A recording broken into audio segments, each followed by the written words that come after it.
is my channel, The Fancy Hat Lady Reads. I am wearing a festive holiday hat, and I am here today with my anticipated fantasy and science fiction releases for the first half of 2026, that is January through June. Now, as always, I have two disclaimers for this video. The first is that all publication information about forthcoming books is subject to change at any time.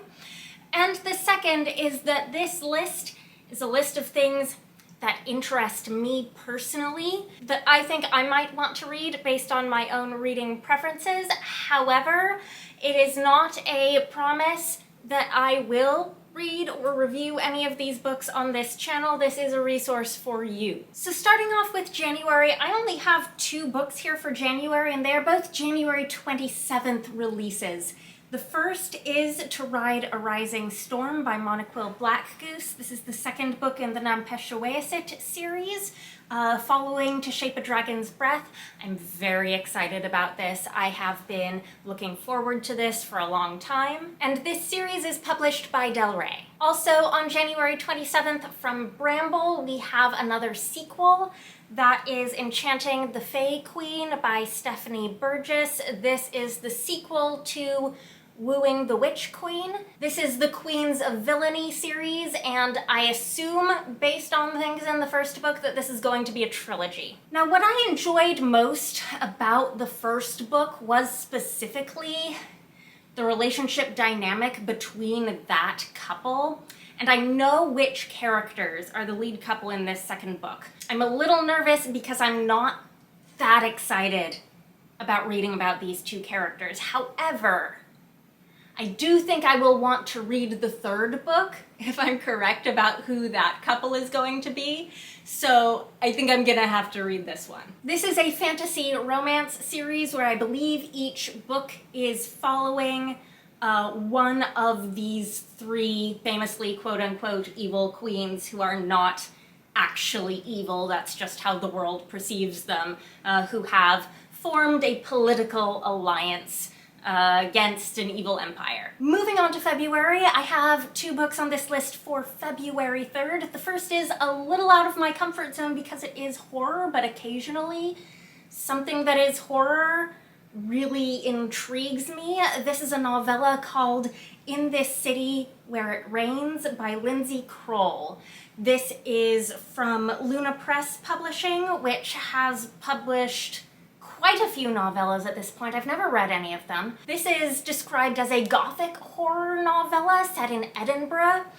It has a spooky house and a protagonist who can see ghosts that only appear when it rains. Also on February 3rd from Aubert is Nightshade and Oak by Molly O'Neill.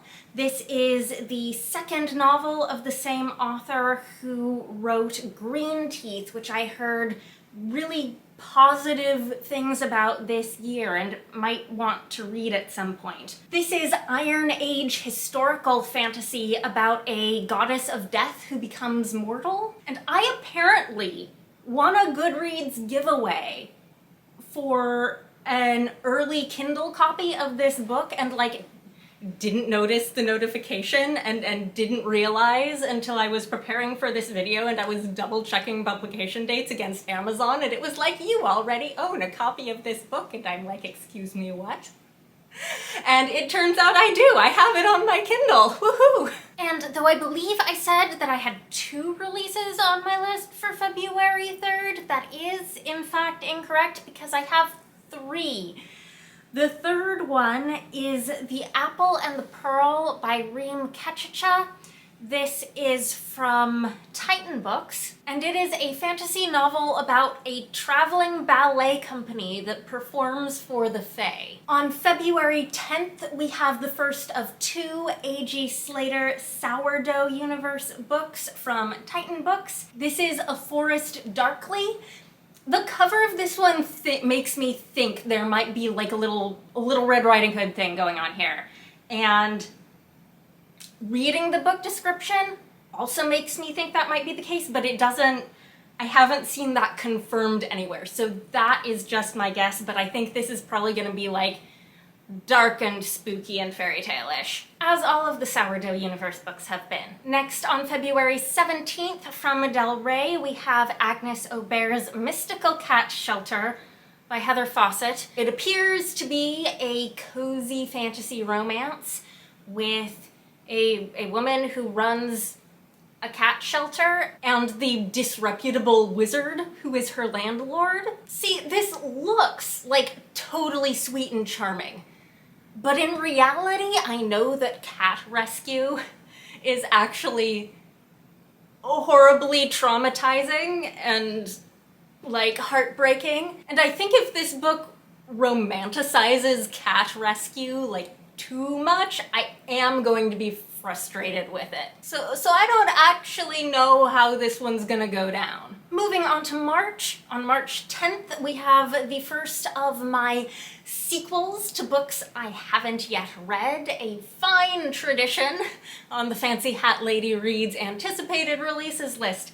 This is Nobody's Baby by Olivia Waite. This is the second novella in the Dorothy Gentleman series, which are cozy sci-fi mysteries. This is from Tor.com. The first book in this series was Murder by Memory, and I have not read it yet. My only other book on this list for March is also from Tor.com. It's on March 24th, and this is Seasons of Glass and Iron Stories by Amal El-Mohtar.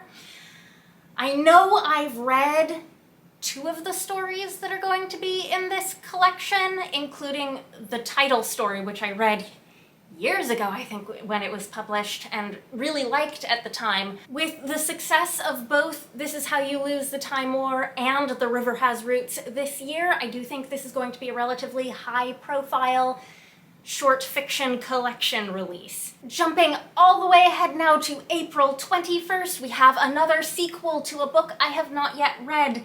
This is A River from the Sky by Ai Jiang. This is from Titan Books. It's the second book in the Natural Engines novella duology. I do think it's a duology. I think it will be over after book 2. The first book was A Palace Near the Wind. These books are described as science fantasy, yet all of the descriptions I have seen and the reviews I have seen have only mentioned fantasy elements, so I'm very curious to read them for myself and try and figure out what the science part is. Oh, hello, it's my girl. Are you my girl? Now, April is another month where I only have 2 books on my list for the month. But the second one is Ode to the Half-Broken by Suzanne Palmer. This is coming on April 28th from Daw. This book clearly has a title that, like, for marketing purposes, it's meant to make you think of the Monk and Robot books by Becky Chambers, but it is not. This is a different author. This is a whole different thing. This is post-apocalyptic. It's about a robot who had some role in the conflict that destroyed the world as we knew it, who ventures out from their isolated existence and experiences the world as it is now and how it has changed, I guess. And then May 5th is going to be a big release day. I have 3 books on my list for May 5th. The first and probably most high-profile release is going to be Platform Decay by Martha Wells. This is the 8th Murderbot book. I'm seeing that this is going to be 256 pages, which, if true, and that's what's on like pre-order sites right now, if true, that is comparable in length to System Collapse, so I'm guessing this is a short novel as opposed to a novella. Obviously, very excited for more Murderbot. I did go to Martha Wells's reading at Worldcon where she read a little bit from this, but honestly, what she read did not give very much away in terms of what is going to be happening in this book. The other Tor.com release in a popular series that I have on this list on May 5th is A Long and Speaking Silence by Nghi. This is going to be the 7th novella in the Singing Hills cycle. These are all stories about a cleric who travels to collect stories in an Asian-inspired fantasy world. And it interestingly does look like this one is going to be a prequel that takes place before all of the others. And then still on May 5th from Orbit, we have The Last Contract of Isako by Fonda Lee, an author I must confess I still have not read. I absolutely intend to read Fonda Lee. I've not done it yet. But this is apparently going to be a samurai-inspired standalone space opera. Moving on to May 12th, we have another very high-profile science fiction release. This is Radiant Star by Leckie, which is the next book in the Imperial Ratch universe. This is supposed to be a standalone, and it looks like it takes place in a brand new setting in this universe that I don't think we have visited before. Also on May 12th, also from Orbit, we have All Hail Chaos by Rees Brennan. This is the second book in the Time of Iron series. The first was Long Live Evil. Long Live Evil ended on like kind of complete disaster cliffhanger. Things are gonna get messy in this book. Another villainous sequel that I have been hotly anticipating finally has a real release date, and that is Villain by Natalie, Zina, Walschots, which is coming on May 19th from William Morrow. This is the sequel to Hench.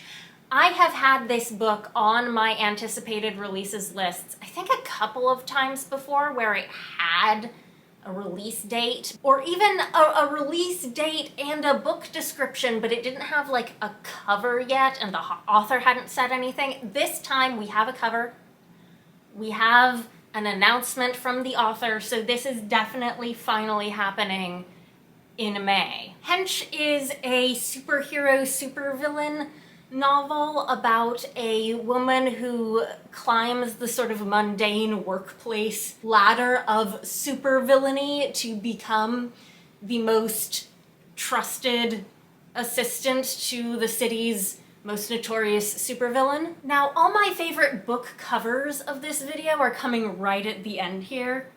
The first is The Secret World of Briar Rose by Pham, who is a YouTuber. I don't think I have ever read like a booktuber's published novel before, but this might get me to do it. This is a gorgeous, gorgeous cover, and it is a Sleeping Beauty retelling. I do believe this is YA. This is coming on June 2nd from Kechacha, which is a publisher I did not recognize. I did look them up. They are a children's and YA publisher. So even though nothing in the book description like explicitly says this is YA, I am pretty certain that this is a young adult title. And shockingly, it is the only young adult title I have on this entire list for these 6 months. What is happening in YA? Why can't I find the good books? I will say I do have several books on my radar that are YA for the second half of the year already, so maybe it's just the first half. Anyways, back to this. This promises to be a sapphic Sleeping Beauty thing with like weird dream magic. And weird dream magic is one of those things that I see it in a book description and I'm like, oh, tell me more. This is being published on June 2nd. Also on June 2nd is that second A.G. Slatter release I mentioned earlier in the video. This is the Sourdough Compendium, which is very exciting. This is from Titan Books as well. This is the collected short fiction of the 3 separate Sourdough Universe story collections that were originally published in Australia only. So those are Sourdough and Other Stories, The Bitterwood Bible and Other Recountings, and The Tallow Wife and Other Tales. Those were published in 2010, 2014, and 2021, respectively. I've read a handful of these stories that have been published in other places, but I had like at multiple times in the past considered trying to splurge on the Australian editions. And I am now glad that I waited because we are getting them all in one. It's gonna be 592 pages. It's gonna be a chunker. A third book for June 2nd is another one of my contenders for prettiest cover art, and that is The Unicorn Hunters by Catherine Arden. Look at this cover, it's gorgeous. I think the UK has a different cover, but I'm absolutely in love with the US cover. This is from Del Rey. This is a historical fantasy. That is what Catherine Arden is known for. This one is set, I believe, in medieval Brittany. How the unicorn will affect things, I don't know, but it is so pretty. So pretty. And the last book I have on this list is coming on June 30th from Tor Books, and it's Everybody's Perfect by Jo Walton. This is my third and final competitor for the prettiest cover in this video award. Let me know which of the three you think is prettiest, or let me know if you think one of the others that isn't even on my shortlist is prettier. But this is described as a cozy Venetian fantasy, and it's apparently about a mythical city that's described as a shadow sister to Venice at the crossroads of the 9 worlds. If the book feels anything like this cover looks, it's going to be stunning. Anyways, that's it. That is all of my anticipated releases for the first 6 months of the year. I think that was 21 books, which is a little fewer than I usually have. This is a little bit of a lighter 6 months. So let me know if you think there's anything I've missed that I should know about. But in the meantime, I hope you all get some rest, eat some good food for me, and I will see you in the new year. Bye for now.